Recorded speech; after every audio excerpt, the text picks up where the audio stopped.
अब Lenz law क्या कहता है और सिस्टम क्या बना हुआ, ईडी करंट क्या होता है, वो मैं आपको बताता हूँ।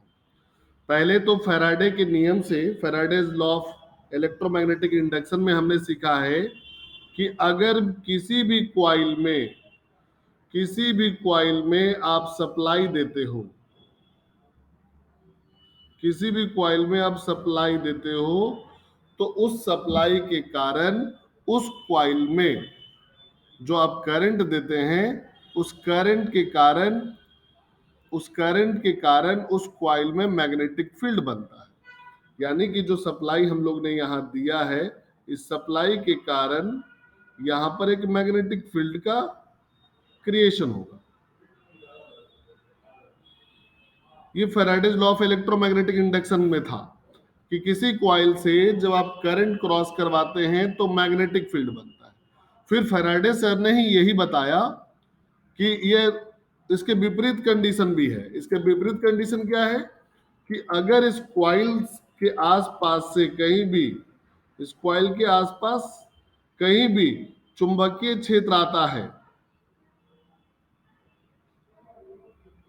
चुंबकीय क्षेत्र आता है, तो आपको क्या होगा, करंट मिलने लगेगा। किसी भी क्वाइल से होकर अगर मैग्नेटिक फील्ड का प्रभाव उस क्वाइल पे पड़ता है तो इस क्वाइल में करंट का फ्लो हो जाएगा, अगर एक क्वाइल क्लोज है तो। ईडी करंट में क्या बताया जाता है वो सुनिए। दो चीज सिस्टम आप समझ गए हैं। पहले तो क्वाइल में करंट देंगे तो मैग्नेटिक फील्ड बनेगा, क्वाइल में जब वेरिंग मैग्नेटिक फील्ड रहेगा तो करंट बनाएगा। ये दो बात समझने के बाद आप ईडी करंट या लेंज लॉ समझ पाते हैं। ध्यान से समझिए क्या है। कहा यह जा रहा है कि मान के चलिए कि आपके पास एक क्वाइल है, इस क्वाइल को हमने सप्लाई के साथ कनेक्ट कर दिया। जब सप्लाई के साथ कनेक्ट कर देंगे तो स्वाभाविक है कि इसमें करंट फ्लो होने लगेगा। चलिए, बहुत अच्छा बात है। देखिए, क्वाइल में करंट फ्लो होने लगा। करंट जहां से चलना शुरू किया था सप्लाई में चला आया। इस करंट के प्रवाह होने के कारण, इस करंट के प्रवाह होने के कारण इस क्वाइल में मैग्नेटिक फील्ड बनने लगेगा। ये जो ग्रीन लाइन में दिखा रहा हूं, ये बस इंडिकेट कर रहा हूं कि ये मैग्नेटिक फील्ड है। आपने क्वाइल में करंट दिया, इस वजह से क्वाइल में मैग्नेटिक फील्ड बनना स्टार्ट हो गया। अब फैराडे के सेकेंड जो इलेक्ट्रोमैग्नेटिक इंडक्शन के बारे में उन्होंने कहा था कि अगर किसी क्वाइल में magnetic field, varying magnetic field होगा तो वो करंट बनाने लगेगा। इस क्वाइल में करंट की वजह से जो मैग्नेटिक फील्ड जन्म लिया है, जो इंड्यूस्ड हुआ है, वही मैग्नेटिक फील्ड क्या करेगा, इस क्वाइल में फिर करंट इंड्यूस्ड कर देगा। ध्यान से समझिए। पहले आपने क्वाइल को करंट दिया, क्वाइल को आपने करंट दिया, क्वाइल में मैग्नेटिक फील्ड बन गया।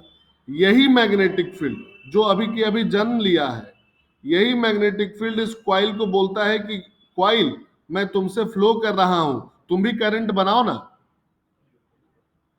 तो जिस क्वाइल में आपने करंट दिया, उसके वजह से उसमें मैग्नेटिक फील्ड बना, वही मैग्नेटिक फील्ड फिर से उसी करंट को, उसी क्वाइल में करंट इंड्यूस कर देता है। तो दो बातें हो रही हैं, गौर से समझिए। एक बार आपने क्या किया, करंट दिया, करंट दिया, आपको मैग्नेटिक फील्ड मिल गया। अब ये मैग्नेटिक फील्ड इस क्वाइल से जब गुजरेगा तो इसे करंट बनाने के लिए बोल रहा है और करंट बनेगा भी। तो एक करंट तो आपने सप्लाई के से दिया और एक करंट यहां पर जो बना है वो इस मैग्नेटिक फील्ड के कारण बना है, और एक करंट जो है वो सप्लाई के कारण है। दो दो करंट यहां पर आप देख पा रहे हैं। ये जो एक्स्ट्रा करंट जन्म लिया है इसी को हम लोग ईडी करंट बोलते हैं। ईडी करंट अननेसेसरी करंट है, ये बेवजह जन्म लिया है। और ये करंट यही नहीं, विपरीत दिशा में फ्लो करने लगेगा। ये करंट अगर इस डायरेक्शन में फ्लो कर रहा है तो जो ईडी करंट है उसकी डायरेक्शन अलग हो जाती है और वो अगेंस्ट में फ्लो करने लगता है। तो देखिए कितनी बड़ी बात है। जिस वजह से, जिस करंट ने इसे जन्म दिया है, जिस करंट ने इसे जन्म दिया है, वही करंट फिर इसका विरोध करने लगेगा, वही करंट फिर इसका अपोज करने लगेगा। तो जिस सप्लाई के वजह से इसने जन्म लिया है ईडी करंट ने, यही ईडी करंट फिर इसको फ्लो होने से रोकेगा, यही ईडी करंट इसको फ्लो होने से रोकेगा। लेकिन इसकी वैल्यू कम हो जाती है, इसलिए बहुत ज्यादा अपोज तो नहीं कर पाता है, लेकिन करता है। तो ये जो अपोज करेगा, विरोध करेगा, ये लॉस होता है। इसी को लोग बोलते हैं करंट की बर्बादी। इसी वजह से ईडी लॉस हो गया। ईडी लॉस का मतलब यही है कि किसी क्वाइल में बेवजह एक करंट जन्म लेते रहता है, जिसे हम लोग ईडी लॉस बोलते हैं। इसे मजाक में हम लोग ईडी को इडियट भी बोलते हैं। इडियट क्यों? क्योंकि ये बेवजह जन्म ले रहा है।